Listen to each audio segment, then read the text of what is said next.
What if I told you that I had created a TikTok account a couple of years ago, grew that account to over 26,000 followers, and recently deleted that account? I did. I had the account. I deleted it because I grew it the wrong way. And in this video, I want to help by sharing the things that I did incorrectly in growing that account so that you don't make the same mistakes. And we're going to do that right now. Hey, what's going on? Welcome back to the channel. I am Ken, the content coach. And once again, in this video, I want to give you a couple of tips to grow your TikTok account the right way so that you don't get to where I was with a huge following, a big following, and have to actually delete that account. Now, TikTok can be very valuable for your business, for your platform, and helping to spread awareness about your brand, about your message. Whatever it is you're trying to get out there, TikTok is a great way to do that. But it can be done the wrong way. I've learned a lot of lessons along the way. A little bit about my history on TikTok. I started back in 2020 after, for years, saying that I would never be on TikTok. I ended up creating an account for my first YouTube channel, which was Bluegrass Bearded. Since then, I've also started working for a large brand as their paid contracted content creator. I make their TikToks also. I've learned a whole lot about TikTok and I'm still learning. I love doing it. It's fun. And again, very valuable.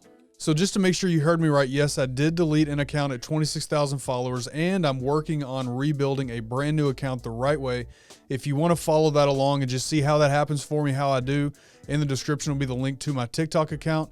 Do me a favor, follow along on that account. I give tips about content creation, how to succeed on TikTok, how to succeed in content creation in general. So all that being said, let's jump right into the first way that I screwed up my TikTok account, and that was keeping the same account when I changed niches.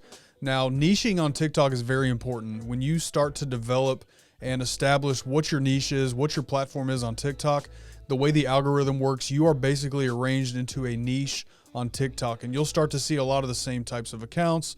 Depending on what you watch also, there's more to it than that, but you're following the people that watch you, they see because of the niche that you are. You start to get kind of put in a box on TikTok as far as your niche goes. So I had this account, I was growing it. In the middle of that, I decided to start a new YouTube channel. I had kind of a shift in passion to doing what I'm doing now. This account I started with Bluegrass Bearded, so I did what I thought was natural. I didn't want to give up that large following count that I had, and when I changed niches to content creation, I simply rebranded that same account, changed the name, all that stuff, and kept on going. Now, the reason why that was a huge mistake is because by this point, by the time I had 26,000 on that account, those 26,000 for the most part were not there to learn about content creation. They were there because I was doing stuff about beards. I was doing beard tips, answering beard questions. Most of my following came from that. And so that's what they were there for. So when I changed my niche, TikTok was still pushing me out to those same people because that's who was following. That's how I'd established myself.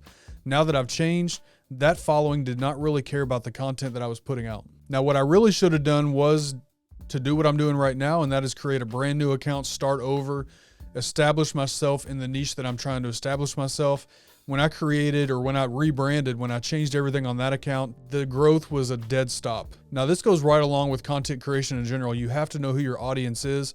Once you've kind of established that audience, then that's what TikTok pushes you to. So that was mistake number one, changing my niche and not actually changing to a brand new account to get fit into the right niche on TikTok. Okay, so moving on to the next way that I messed up my TikTok account, my content was all over the place.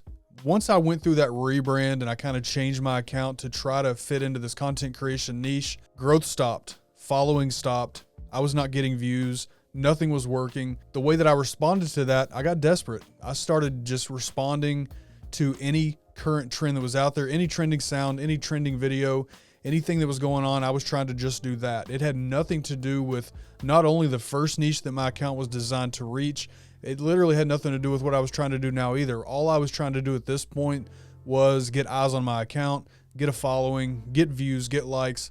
It was not working. Now, the reason this is so important is because if you want to establish yourself on TikTok, you have to put yourself into a niche. Now, sort of a disclaimer on that, a caveat, whatever you want to say, there's a lot of TikTok creators that simply want to have fun and do the reactions and just jump on the trending stuff.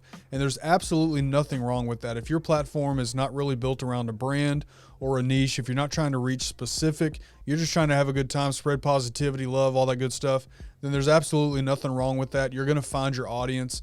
that is going to be a big, broad audience for you. So keep doing what you're doing. Who I'm specifically speaking to right now are those of you that have a brand, that have a specific niche that you're trying to fit into. That kind of stuff does not work.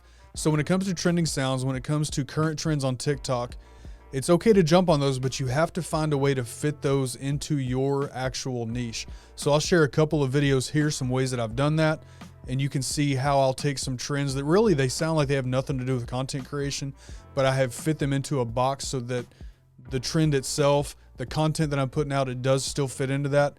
Here's what this looks like. Anyway, listen, I've got to go because you're worrying me now. Fabulous. What a waste of time. I'm about to go down to Taco Bell and give me a blast.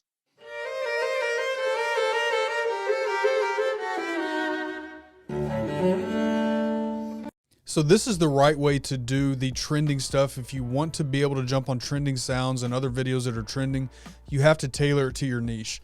That way you're still sharing valuable information with your audience, with the people that are watching. You're still giving them what they're looking for. They followed you for a specific thing. So even jumping on these trending sounds, you're still able to do that in this way. This is the right way to use trending sounds. A lot of TikTok creators fall into this trap of just jumping on these trends and simply recreating what other people are doing without tailoring it, making it unique and fitting it to their niche. And again, if you're trying to spread a brand, if you're trying to fit into a niche, that's never going to work for you. I learned that the hard way. I had to delete my account to start over. Now, if you're still here at this point, I'd appreciate if you hit that like button. If you're into this type of content, hit the like button. Consider subscribing to the channel. This is what we do here. We talk about content creation of all forms. Let's move on to number 3. Number 3 is a huge mistake that I see, that I have learned the hard way is not the right way to do things. And that is jumping on the follow for follow trends. And you've all seen these videos that I'm talking about. There's the sounds that say, you know, hey, you want to grow on TikTok? This is what you do. Follow me, I'll follow you back. Comment. Everybody that sees that comment, you follow them, blah, blah, blah. You've also seen live streams where people are live saying, hey, this is a follow train. This is a love fest. Everybody follow everybody. This is how we grow on TikTok. Let's do this. Those things do not work. And let me tell you why. Just like every other platform, the most important analytic in your content is not your follower count on YouTube. It's not your subscriber count. The most important analytics are watch time, audience retention, stuff like that. Platforms want you to keep people on the platform. So if you're creating content that people are watching, your content is going to be pushed by the algorithm so that people will see your videos and then more people will watch them. The problem with something like follow for follow is that, yes, you're going to have a lot of people follow you, but what happens after that? You have a lot of people follow you simply because you followed them. They may never watch a second of your content. They see your videos, they may scroll by because they don't even know who you are. They just followed you at some point because you were in a live stream or they commented on a video, a follow for follow video. The right way to grow, just like on every other platform, is to make good content, bring value to your audience, bring something that your audience needs, solve their problems, solve their pain points. That is what keeps people coming back to watch your content. That is what will make people support you and actually help you grow your account. Now, one more important thing to say on that, as you're growing your account organically, don't forget those that helped you grow the right way. Don't forget those that found your content, that saw value in what you were putting out there and that gave you a chance, followed you and watched your content. Make sure that you make your audience feel like they're part of a community and not just that they're following somebody that doesn't care about them. I always say the goal is not to go viral and just grow your account. The goal is to build community.